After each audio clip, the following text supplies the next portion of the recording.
Hello everyone, I Pooja Sharma welcome you all at Future Series Institute online platform. स्वागत है आप सभी का हमारी डेली लाइव क्लासेस में। और जैसा कि आप जानते हैं हमारी डेली लाइव क्लासेस में हम जवाहर नवोदय विद्यालय सिलेक्शन टेस्ट के कुछ PYQs डिस्कस कर रहे हैं टॉपिक बाय टॉपिक। तो आज का जो हमारा टॉपिक होने वाला है that is micro organisms and food preservation. Micro organisms और फूड प्रिजर्वेशन से रिलेटेड जो हमारे PYQs हैं वो आज हम लोग डिस्कस करेंगे। चलते हैं क्वेश्चन नंबर 1 के साथ। Which one of the following microorganism is a protozoa? तो सबसे पहले देखिए प्रोटोजोआ होते क्या हैं।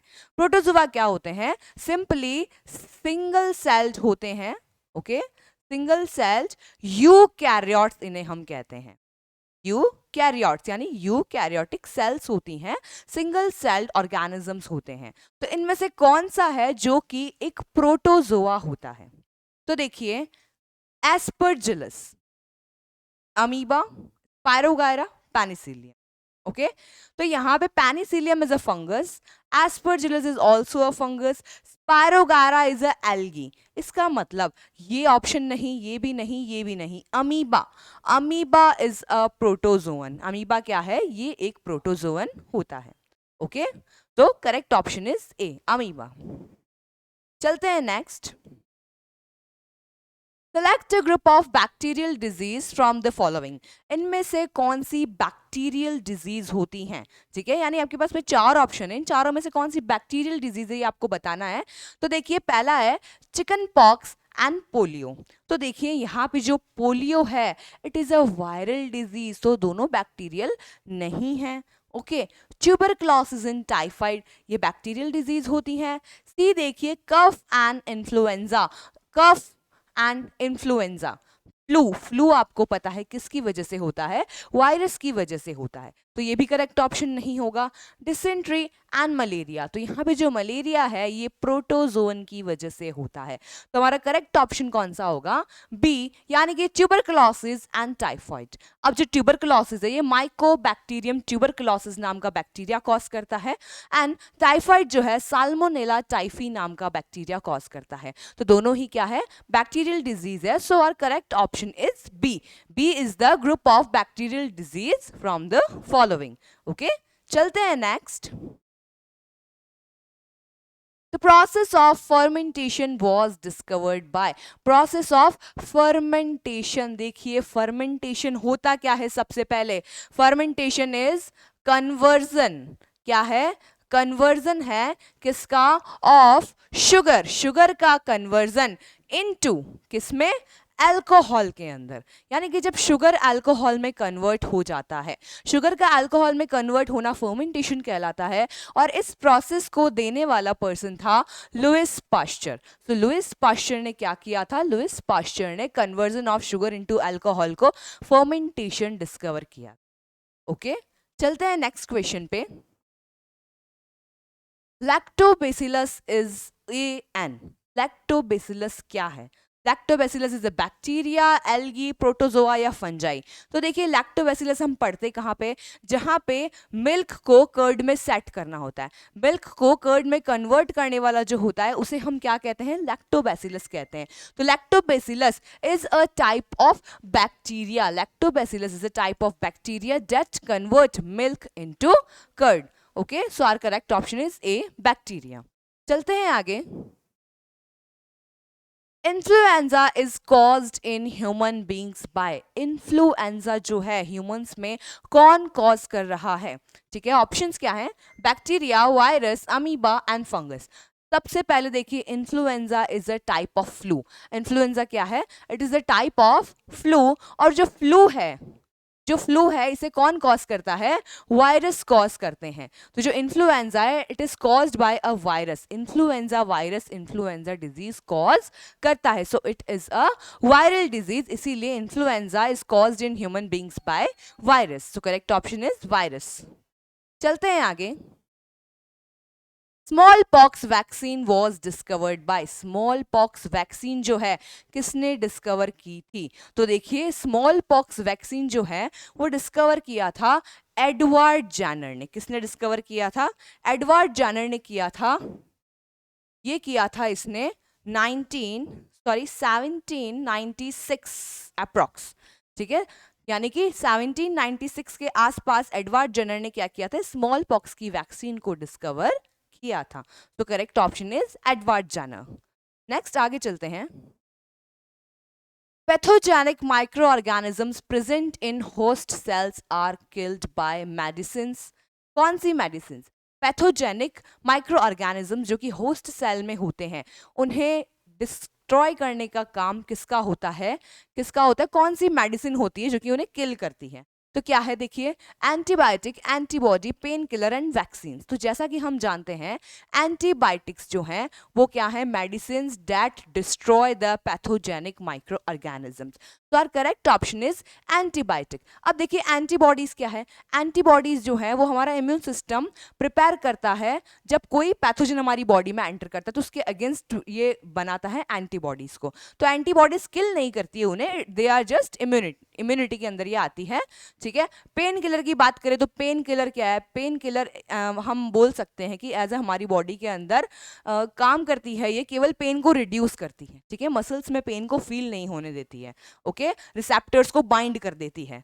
देन वैक्सीन्स की बात करें तो वैक्सीन्स भी इम्यूनिटी बनाने का ही काम करती है। So our correct option is antibiotics. Antibiotics क्या है? वो मेडिसिन है जो पैथोजेनिक माइक्रो ऑर्गेनिजम्स जो कि होस्ट सेल में प्रेजेंट है उन्हें किल कर देती है, ओके। चलते हैं आगे।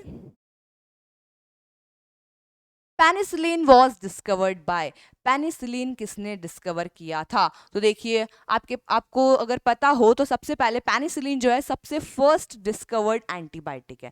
पेनिसिलिन पेनिसिलियम नाम की फंगस से सबसे पहले एक्सट्रैक्ट किया गया था। और किसने किया था? ये मतलब कि बाय एक्सीडेंट ये हुआ था, ये डिस्कवरी जो है बाय एक्सीडेंट हुई थी। तो पेनिसिलिन जो है वो अलेक्जेंडर फ्लेमिंग ने डिस्कवर की थी इन 1928। 1928 के अंदर अलेक्जेंडर फ्लेमिंग ने क्या किया था? पेनिसिलिन को डिस्कवर किया था and it is the first discovered antibiotic, okay. चलते हैं आगे। Which of these does not prevent growth of bacteria? इनमें से कौन सा बैक्टीरिया की ग्रोथ को प्रिवेंट नहीं करता है? सॉल्ट, ऑयल, शुगर और वाटर। तो देखिए आपने सुना होगा फूड प्रिजर्वेशन के लिए हम सॉल्ट का यूज करते हैं, ओके। सॉल्ट के अंदर किसी चीज को रखा जाता है ताकि उसमें कीड़े ना लगे, जर्म्स ना लगे, ठीक है, तो माइक्रो ऑर्गेनिजम्स उस पर कोई असर नहीं कर सकते। ऑयल लाइक पिकल्स है, पिकल्स को हम ऑयल के अंदर रखते हैं, ठीक है, उससे क्या होता है? उसमें माइक्रो ऑर्गेनिजम्स की ग्रोथ नहीं होती है। शुगर, शुगर को भी एज ए प्रिजर्वेटिव यूज किया जाता है, शुगर में भी माइक्रो ऑर्गेनिजम्स या फिर और जो अदर बैक्टीरियाज वगैरह उनकी ग्रोथ नहीं होती। बट वाटर, वाटर के अंदर इजीली माइक्रो ऑर्गेनिजम्स ग्रोथ कर जाते हैं। तो यहाँ पे करेक्ट ऑप्शन वाटर होगा। Water does not prevent growth of bacterias, okay. चलते हैं आगे। Scientist who discovered the fermentation. Same question देखिए रिपीट हो रहे हैं, सेम क्वेश्चन रिपीट हुआ है, ये इसका मतलब इंपॉर्टेंट क्वेश्चन है हमारे लिए कि फर्मेंटेशन किसने डिस्कवर किया। तो मैं आपको पहले ही बता चुकी हूँ, लुइस पास्चर ने क्या किया था? फर्मेंटेशन को डिस्कवर किया था। चलते हैं आगे। Given below is a list of edible plants. कुछ एडिबल प्लांट्स की लिस्ट आपको दी है, like banana, pumpkin, lady finger and brinjal. Which pair of plant has two or more edible parts?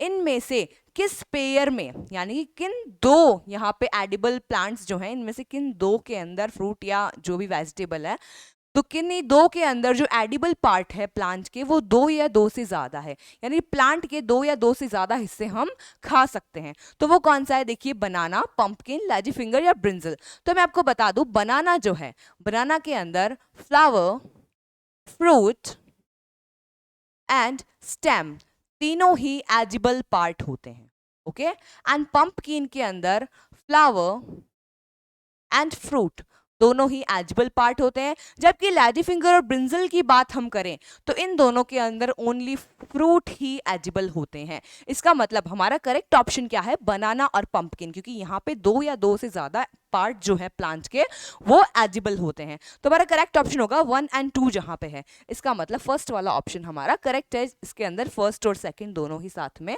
आ रहे हैं, ओके। चलते हैं आगे। साइनोकोब्लामिन इज विटामिन, साइनोकोब्लामिन किस विटामिन का नाम है? तो देखिए साइनोकोब्लामिन जो है ये विटामिन B12 का नाम है। क्यों क्यों कहा जाता है इसे साइनोकोब्लामिन? क्योंकि जो विटामिन B12 है इसके अंदर जो मेन एलिमेंट है that is cobalt, mainly cobalt जो है इसका मेन पार्ट है, इसीलिए इसे क्या कहा जाता है? साइनोकोब्लामिन कहा जाता है। So correct option is vitamin B12, vitamin B12 is known as cyanocobalamin. Okay, चलते हैं आगे। Minerals and vitamins present in food are, food में जो मिनरल्स और विटामिन्स प्रेजेंट होते हैं वो क्या होते हैं? Are they protective, energy giving, body building या रफेज? तो देखिए मैं आपको बता देती हूँ ये सारे क्या है। प्रोटेक्टिव यानी जो हमारी बॉडी को प्रोटेक्ट करते हैं। एनर्जी गिविंग, एनर्जी गिविंग हमेशा कार्बोहाइड्रेट्स होते हैं। Okay, carbohydrates are energy giving, ये इंस्टेंट एनर्जी देते हैं। बॉडी बिल्डिंग जो होते हैं दे आर प्रोटीन्स, प्रोटीन्स यहाँ बॉडी बिल्डर्स होते हैं। ओके, रफेज जो हमारे फूड के अंदर फाइबर प्रेजेंट होते हैं, फाइबर क्या होते हैं? रफेज का काम यहाँ पे करते हैं। तो बच्चा क्या हमारे पास में? Protective, that is our answer. ये क्या होते हैं? प्रोटेक्टिव सब्सटेंसेज होते हैं हमारी बॉडी के अंदर, मिनरल्स एंड विटामिन, जो कि हमारे जो भी सिस्टम्स हैं उन सिस्टम्स को प्रोटेक्ट करके रखते हैं, रेगुलेट करने का काम करते हैं। So minerals and vitamins present in food are protective substance. Okay, चलते हैं आगे। The most common carrier of communicable disease is, most common carrier, most common यानी कि सबसे ज्यादा कॉमन कैरियर जो कि जर्म्स को कैरी करता है वो कौन है इनमें से? एंट, हाउस फ्लाई, ड्रैगन फ्लाई या स्पाइडर? तो हम जानते हैं हाउस फ्लाइज जो हैं वो क्या होती है? कॉमन कैरियर होती है किन्हीं भी डिजीज के लिए, क्योंकि जर्म्स को एक जगह से दूसरी जगह बार बार कैरी करने का काम ये करती हैं। So housefly is correct answer. आगे देखते हैं। Pathogenic microorganisms present in host cells are killed by medicines called, देखिए फिर से क्वेश्चन आया है, क्वेश्चन रिपीट हो रहा है।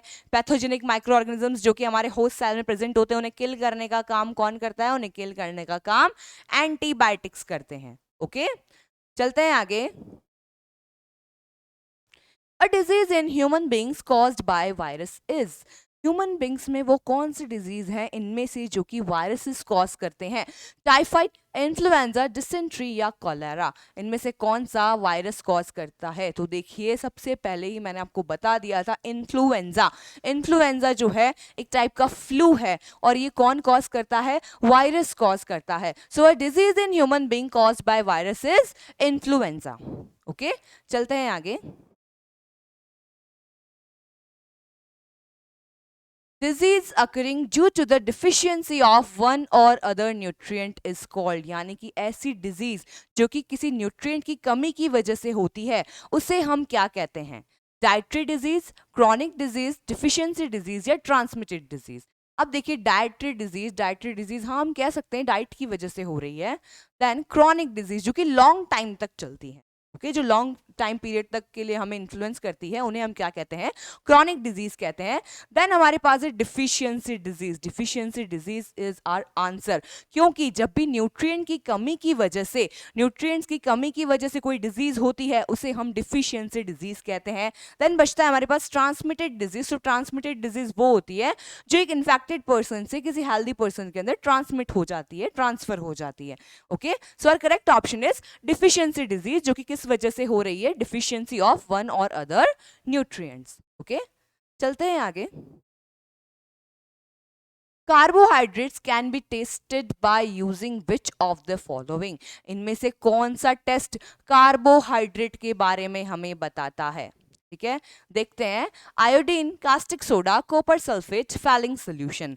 तो मैं आपको बता दूं जो आयोडीन है ये टेस्ट होता है मेनली स्टार्च के लिए। Starch is also a type of carbohydrate, but starch के लिए मेनली आयोडीन टेस्ट किया जाता है। कास्टिक सोडा और कॉपर सल्फेट टेस्ट जो है ये प्रोटीन्स के लिए किए जाते हैं। ओके, एंड बचा हमारे पास में फैलिंग सोल्यूशन। तो फैलिंग सोल्यूशन जो है ये एग्जैक्टली कार्बोहाइड्रेट की प्रेजेंस को बताता है। तो correct option is Fehling solution. Okay, चलते हैं आगे। द ब्रेड और idli dough rises because of, bread और इडली डो जो है वो राइजेस यानी फूलते हैं, जब हम उन्हें बेक करते हैं तो वो फूलते हैं, ऐसा क्यों होता है? Heat, grinding, growth of yeast cell या फिर नीडिंग, इनमें से कौन सा होता है? तो देखिए हमने पढ़ा था कि जो यीस्ट सेल्स होते हैं, ठीक है, यीस्ट सेल्स क्या करते हैं, वहां पे अंदर एनएरोबिक रेस्पिरेशन करते हैं जिससे कि CO2 बबल्स बनते हैं और ये बबल्स ही क्या करते हैं, उसके अंदर स्पंज बनाने का काम करते हैं। तो इसीलिए इन्हें राइज करने का, डो को राइज करने का काम किसका होता है? यीस्ट सेल्स का। So growth of yeast cells is correct option. Okay, चलते हैं आगे। Read the food items given below. नीचे कुछ फूड आइटम्स दिए हैं, नाम पढ़ते हैं पहले। Wheat, ghee, iodised salt and spinach. अब इनमें से हमें क्या क्वेश्चन किया गया है? Which of the above food item are energy giving foods. इनमें से कौन से एनर्जी गिविंग फूड्स है जो कि इंस्टेंट एनर्जी देते हैं? तो हमें पता है instant energy giving food carbohydrates होते हैं। अब इनमें से कार्बोहाइड्रेट्स ज्यादा कहाँ पे है? देखिए व्हीट के अंदर कार्बोहाइड्रेट ज्यादा होते हैं। घी जो है, घी के अंदर क्या होता है? घी के अंदर फैट ज्यादा होते हैं। ओके तो घी हमारा नहीं हो सकता आंसर। Then iodised salt. अब सॉल्ट क्या है? सॉल्ट NaCl, ठीक है, और प्लस उसमें आयोडाइज्ड है यानी कि उसके अंदर आयोडीन भी प्रेजेंट है। तो इसके अंदर तीन चीजें, तीनों ही क्या है? ये एलिमेंट्स हैं, मिनरल्स का काम ये कर रहे हैं। तो ये मिनरल्स हैं, प्रोटेक्टिव है, ये भी नहीं होगा। स्पिनिच, यस, स्पिनिच के अंदर भी कार्बोहाइड्रेट होता है। तो इसीलिए व्हीट और स्पिनिच हमारा करेक्ट ऑप्शन है, जो कि क्या है? एनर्जी गिविंग फूड्स होते हैं। तो देखिए फर्स्ट एंड फोर्थ, तो हमारे पास में कहाँ है? First and fourth, A option के अंदर फर्स्ट एंड फोर्थ है। So option A is correct. Wheat and spinach are food item that give us energy. Okay, चलते हैं आगे। The chemical name of vitamin D is, vitamin D का chemical name क्या होता है? केमिस्ट्री में हम इसे क्या कहेंगे? एस्कॉर्बिक एसिड, टोकोफेरॉल, साइनोकोबालामिन या फिर कैल्सीफेरॉल। तो देखिए विटामिन डी जो है इसे कैल्सीफेरॉल कहा जाता है। विटामिन डी हमारी बॉडी के अंदर एक्टिव होता है सनलाइट की वजह। जब हम सनलाइट के कांटेक्ट में आते हैं तो हमारी स्किन के अंदर क्या होता है? सनलाइट के कांटेक्ट में आने की वजह से यहाँ पे विटामिन डी जो होता है वो एक्टिवेट हो जाता है एंड ये कैल्शियम आयंस का एब्जॉर्प्शन करता है। हमारी बॉडी के अंदर विटामिन डी अगर है तभी कैल्शियम आयंस का एब्जॉर्प्शन प्रॉपर होगा। तो कैल्शियम आयंस के साथ में इसका लिंक है, इसीलिए calciferol, calci is for calcium. So जहां पे भी विटामिन डी आपको दिखे कैल्सीफेरॉल पे आपको टिक करना है। ओके चलते हैं आगे। The disease that occurs due to the deficiency of iodine in human body. Human body में आयोडीन की कमी से कौन सी डिजीज हो जाती है? तो हमने सुना है कि आयोडीन की कमी की वजह से जो हमारी थायराइड ग्लैंड होती है, जो कि इस जगह पे होती है, ठीक है, उसके अंदर क्या होता है? इफेक्ट आता है और उसके अंदर क्या होता है? उसकी कमी होने की वजह से वो उसका फंक्शन खराब हो जाता है और उसकी वजह से हमें डिजीज होती है। उस डिजीज को हम क्या कहते हैं? गॉइटर डिजीज कहते हैं। गॉइटर डिजीज जबकि आयोडीन की कमी होती है तो जो नेक वाला पोर्शन है ये क्या होता है? यहाँ से स्वेल अप हो जाता है। ओके सो जो डिजीज हमें आयोडीन की डिफिशियंसी से हो रही है दैट इज गॉइटर डिजीज। चलते हैं आगे। The disease spread by virus is, इनमें से कौन सा वायरस की वजह से हो रहा है? ठीक है तो देखो एड्स, एड्स जो है वायरस की वजह से होता है। Chicken pox is also a viral disease. Measles भी एक वायरल डिजीज है। So correct option is D, all of these are viral disease. ये सभी क्या होती हैं? वायरल डिजीज होती है, यानी कि वायरस की वजह से ये कॉज होती हैं। ओके चलते हैं आगे। Refrigerator protects the eatables from getting spoiled because, refrigerator जो है वो ईटेबल्स जो भी होते हैं उन्हें प्रोटेक्ट कैसे करता है? उन्हें खराब होने से कैसे बचाता है? देखिए on its low temperature bacteria and fungi are non reactant, यानी कि इसके लो टेम्परेचर में बैक्टीरिया और फंजाई जो है वो इनएक्टिव फॉर्म में होते हैं। दूसरा on its low temperature germs are killed, क्या इसके लो टेम्परेचर की वजह से जर्म्स जो है वो किल हो जाते हैं। On its low temperature germs are freezed, क्या जर्म्स फ्रीज्ड हो जाते हैं। इट मेक्स ईटेबल्स हाइजीनिक, ये ईटेबल्स को हाइजीनिक बना देता है। कौन सा ऑप्शन करेक्ट होगा? देखिए ए ऑप्शन जो है हमारा वो करेक्ट होगा। ए ऑप्शन करेक्ट क्यों होगा? क्योंकि लो टेम्परेचर पे बैक्टीरिया और फंजाई सेल्स जो है ना ही तो फ्रीज होते हैं ना ही वो खत्म होते हैं, वो वहाँ प्रेजेंट हैं बट वो क्या करते हैं जब लो टेम्परेचर होता है तो इनएक्टिव फॉर्म में चले जाते हैं, वो अपना फंक्शन नहीं कर पाते हैं। तो जो फूड है, जो ईटेबल्स हैं, उन्हें वो स्पॉइल नहीं कर पाते हैं और वो फ्रेश का फ्रेश फूड मोड हमारे पास में रह जाता है। तो option A is correct. Okay, चलते हैं आगे। विच of the following vitamin helps are I in healthy working? हमारी आई को हेल्दी वर्किंग कराने के लिए कौन सा विटामिन रिस्पॉन्सिबल है? तो देखिए, ये हम पहले भी डिस्कस कर चुके हैं जब हमने डिजीज वाला चैप्टर पढ़ा था, जिसमें हमने डिफिशियंसी डिजीज भी पढ़ी थी। तब हमने पढ़ा था कि विटामिन ए जो है, विटामिन ए की कमी से हमें नाइट ब्लाइंडनेस हो जाती है। विटामिन ए की कमी से हमें नाइट ब्लाइंडनेस यानी रात में दिखना बंद हो जाता है, और स्टिल अगर इसकी कमी बनी रहे तो हमारी आंखें खराब हो सकती है, हमें दिखना बंद हो सकता है। यानी कि विजन जो है हमारा, वो डिपेंड किस पे कर रहा है? विटामिन ए के ऊपर डिपेंड कर रहा है। इसीलिए विटामिन ए ही वो विटामिन है जो कि हमारी आई को हेल्दी रखने में काम आता है। So vitamin A is correct option. Okay, चलते हैं आगे। Which vitamin is made most quickly or vigorously in our body? हमारी बॉडी में इनमें से कौन सा विटामिन जो है बहुत वाइग्रसली और बहुत फास्टली बन जाता है, बहुत जल्दी से ये फॉर्म हो जाता है, ऐसा कौन सा है? तो देखिए, विटामिन डी जो है, विटामिन डी जो है हमारी बॉडी के अंदर बहुत क्विकली या फिर वाइग्रसली जिसे हम बोलते हैं बन जाता है। और ऐसा क्यों होता है? ऐसा इसलिए होता है क्योंकि जैसे ही हम सनलाइट के कांटेक्ट में आते हैं, हमारी स्किन सनलाइट के कांटेक्ट में आते ही क्या होगा? इसके अंदर जो एक्टिवेट हो जाता है क्या? Vitamin D. तो विटामिन डी क्या होगा? एक्टिवेट हो जाएगा, और वाइग्रसली क्या होगा? हमारी बॉडी में इसका फॉर्मेशन होने लगता है। ओके, चलते हैं आगे। Fats are soluble in, fats किस में सॉल्युबल होते हैं? यानी फैट्स हैं, अब उन्हें आप किस में सॉल्युबल करेंगे? वाटर, एथर, कैरोसिन या नाइट्रिक एसिड? तो देखिए, मैं आपको बता दूं, कैरोसिन, नाइट्रिक एसिड, एथर, इनके बारे में हम बात नहीं, पहले वाटर की बात करते हैं। वाटर जो है, वाटर के अंदर फैट्स कभी भी नहीं घुलते हैं, क्योंकि oil is a type of fat. क्या आपने उसे कभी पानी में घुलते देखा है? नहीं, इसका मतलब पानी में वो नहीं घुलेंगे। और कैरोसिन और नाइट्रिक एसिड, देखिए नाइट्रिक एसिड में भी नहीं घुलते हैं, ओके, एंड कैरोसिन, कैरोसिन में भी नहीं घुलेंगे, ये घुलेंगे इथर के अंदर। तो इथर क्या होता है? इथर फैट्स को अपने अंदर घोल लेता है, सॉल्युबल बना लेता है। इसलिए जो फैट्स हैं they are soluble in ether, ether के अंदर वो क्या होते हैं? सॉल्युबल हो जाते हैं। सो करेक्ट ऑप्शन इज इथर। चलते हैं आगे। Sugar by the view point of chemistry is, chemistry में हम बात करें यानी केमिकली शुगर क्या होती है? केमिकली शुगर का कंपोजिशन क्या है? Urea, glucose, fructose, sucrose. तो देखिए, यूरिया, यूरिया तो पहले ही काट दीजिए, क्योंकि glucose, fructose, sucrose are types of carbohydrate या शुगर। तो हम इसकी बात नहीं करेंगे, हम इन तीन की बात करेंगे। अब इन तीन में देखिए, करेक्ट ऑप्शन होगा हमारा सुक्रोज। क्यों होगा? क्योंकि जो शुगर होती है ये सुक्रोज फॉर्म में होती है, and sucrose is a combination of glucose and fructose. यानी कि जब एक ग्लूकोज का और एक फ्रक्टोज का मॉलिक्यूल मिलता है तो एक सुक्रोज का मॉलिक्यूल फॉर्म होता है।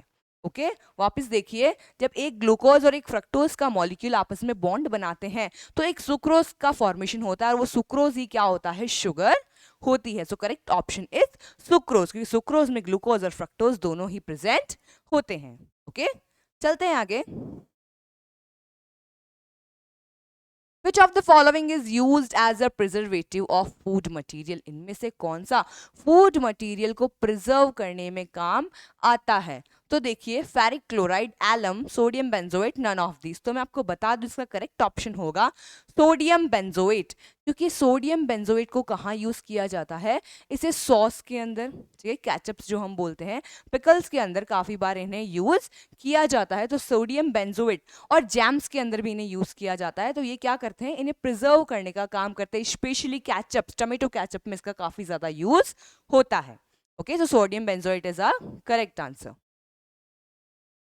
चलते हैं आगे।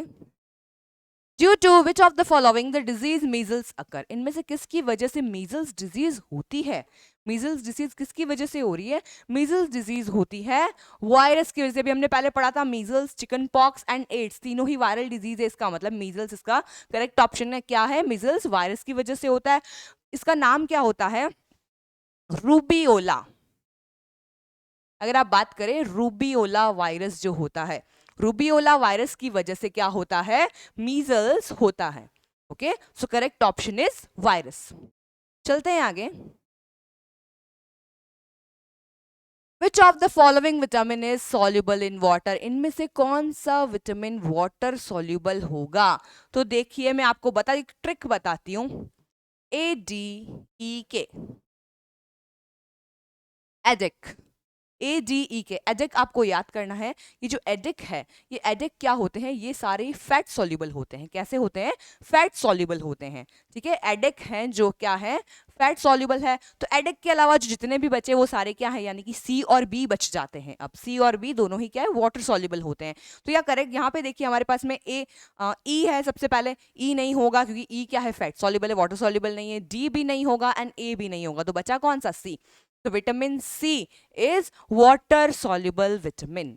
ओके, विटामिन सी इसका करेक्ट ऑप्शन होगा। और अगर विटामिन बी होता तो वो भी क्या होता? इसका करेक्ट ऑप्शन होता। चलते हैं आगे। Which creature can maintain the fertility of soil, इनमें से कौन सा क्रिएचर जो है वो फर्टिलिटी ऑफ सॉइल को मेंटेन कर रहा है? तो इससे पहले भी हमने पढ़ा था, फार्मर्स फ्रेंड हम कहते हैं जिसे, यानी कि अर्थवॉर्म। अर्थवॉर्म क्या करता है? सॉइल को फर्टाइल बनाने का काम करता है। सो अर्थवॉर्म इज करेक्ट ऑप्शन, जो कि सॉइल को फर्टाइल बनाता है। Okay, then which of the following disease does not occur due to biting of mosquitoes, mosquitoes की बाइट से कौन सी डिजीज नहीं होती है? तो देखिए सबसे पहले है डेंगू फीवर। तो अगर हम डेंगू फीवर की बात करें तो डेंगू किसकी वजह से? एडीज मॉस्किटो की वजह से हो रहा है। ओके, एंड मलेरिया की बात करें एनोफिलीज की वजह से होता है। ठीक है, and sleeping sickness, sleeping sickness normally trypanosoma की वजह से होता है। ट्रिपैनोजोमा, ट्रिपैनोजोमा इज अ प्रोटोजोवन। ट्रिपैनोजोमा की वजह से होता है और इसका कैरियर होता है सी फ्लाई। ओके, अब इसमें टी साइलेंट रहेगा तो इसे हम सी कहेंगे। ओके, टी नहीं कहना है, इसे सी बोलना है। तो इसमें टी क्या होता है? साइलेंट होता है। तो सी फ्लाई जो होती है ये ट्रिपैनोजोमा को क्या करती है? एक जगह से दूसरी जगह पे ट्रांसफर करने का काम करती है। इसीलिए यहाँ पे मॉस्किटो का कोई भी काम नहीं है। देन फिलेरियसिस, ये क्यूलेक्स मॉस्किटो की वजह से होता है। इसका मतलब ये मॉस्किटो, ये भी मॉस्किटो और ये भी मॉस्किटो, तो तीनों ही हमारे आंसर नहीं है। हमारा करेक्ट ऑप्शन है स्लीपिंग सिकनेस।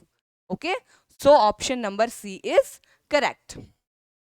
नेक्स्ट देखिए, due to which typhoid occurs, इनमें से किसकी वजह से टाइफाइड हो रहा है? तो देखो typhoid is generally caused by salmonella typhi.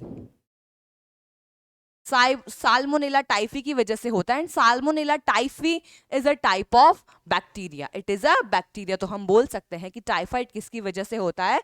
Typhoid एक बैक्टीरियल डिजीज होती है। ओके, नेक्स्ट देखिए, pasteurization is done at, pasteurization is done at which temperature, इनमें से कौन से टेम्परेचर पे पास्चराइजेशन किया जाता है? तो देखिए 100, 30, 70 या 45। करेक्ट ऑप्शन होगा हमारा 70 डिग्री सेल्सियस। 70 डिग्री के ऊपर क्या किया जाता है? पास्चराइजेशन किया जाता है। मिल्क का जब पास्चराइजेशन किया जाता है तो उसे 70 डिग्री के ऊपर 10 से 15 मिनट के लिए उसे बॉईल किया जाता है। Okay, so correct option is 70 degree. Next, the metal present in vitamin B12, देखिए vitamin B12 cyanocobalamin, cyanocobalamin is vitamin B12 और मैंने बताया था उसे कोब्लामिन क्यों कहते हैं? क्योंकि cobalt is the main metal. तो यहाँ पे मेटल कौन सा प्रेजेंट होगा? कोबाल्ट यहाँ पर प्रेजेंट होता है, इसीलिए इसे क्या कहते हैं? साइनोकोब्लामिन कहते हैं। Vitamin soluble in water is, फिर से वही क्वेश्चन आ गया। देखिए मैंने बोला था आपको याद करना है, ADE जो हैं वो फैट सॉल्युबल होते हैं। उसके अलावा जो बचे बी और सी वो क्या होते हैं? वाटर सॉल्युबल होते हैं। तो correct option is vitamin B and C. तो विटामिन बी एंड सी क्या होते हैं? Water soluble. और बाकी जो सारे हैं यानी कि एडिक जो मैंने आपको बताया वो क्या होते हैं? आपके फैट सॉल्युबल होते हैं। आगे देखिए, by creating what the vaccine provide resistivity, vaccine जो है वो रेजिस्टिविटी किसकी वजह से प्रोवाइड कराती है? ठीक है, वैक्सीन जो है वो क्या बना रही है अल्टीमेटली? जो कि हमें डिजीज से बचाता है। तो जो वैक्सीन हैं ये क्या करती हैं? एंटीबॉडीज का फॉर्मेशन यहाँ पे करती हैं। क्या करती हैं, एंटीबॉडीज का फॉर्मेशन करती है। कोई भी जर्म लाइक वैक्सीन क्या होता है, वैक्सीन सिंपली हम बोल सकते हैं कि कमजोर किया हुआ कोई जो भी डिजीज कॉजिंग ऑर्गेनिज्म है उसे हमारी बॉडी में इंजेक्ट किया जाता है। ओके, वीक होता है वो, और वो किस लिए यूज आता है, ताकि एंटीबॉडीज हमारी बॉडी के अंदर पहले से बन जाए, ताकि जब भी वो वायरस या कुछ भी ऑर्गेनिज्म है हमारी बॉडी पे अटैक करे तो हमारी मेमोरी सेल्स को पता हो कि वो उसे आइडेंटिफाई कर पाए कि हाँ ये ऐसी डिजीज करेगा तो इसे हमें कैसे क्योर करना है। तो एंटीबॉडीज पहले से ही बन जाती है जो कि हमारी एज अ मेमोरी हमारे इम्यूनिटी के अंदर रह जाती है और हमें उससे उस डिजीज से प्रोटेक्शन मिलता है। So correct option is antibodies. Protein is considered as, protein को क्या माना जाता है, तो देखिए बॉडी बिल्डर बोला जाता है प्रोटीन को, एनर्जी प्रोड्यूसर बोला जाता है कार्बोहाइड्रेट्स को, रेगुलेटर मेनली मिनरल्स को अपन बोल सकते हैं। Okay, and weight increasing substance जो है वो फैट्स होते हैं। तो करेक्ट ऑप्शन क्या हो गया, बॉडी बिल्डर सब्सटेंस जो होते हैं उन्हें हम प्रोटीन्स का नाम देते हैं। So proteins are body building substances. Now, for the resistance of which disease the BCG vaccine is given to kids? तो यहाँ हमने सब पहले एक चैप्टर पढ़ा है हमने डिजीज वाला, हेल्थ एंड डिजीज। ओके, उसमें हमने पढ़ भी रखा है ये कि यहाँ पे जो बीसीजी वैक्सीन है ये हमने पढ़ी थी। बीसीजी वैक्सीन किसके लिए दी जाती है, ट्यूबरक्लोसिस यानी टीबी के लिए दी जाती है। टीबी के लिए जो वैक्सीन दी जाती है इसे क्या कहते हैं, बीसीजी कहा जाता है। ओके, अब देखिए in which plant the tikka disease occurs, tikka disease कौन से प्लांट में होती है, टिक्का डिजीज देखिए होती है ग्राउंड नट के अंदर।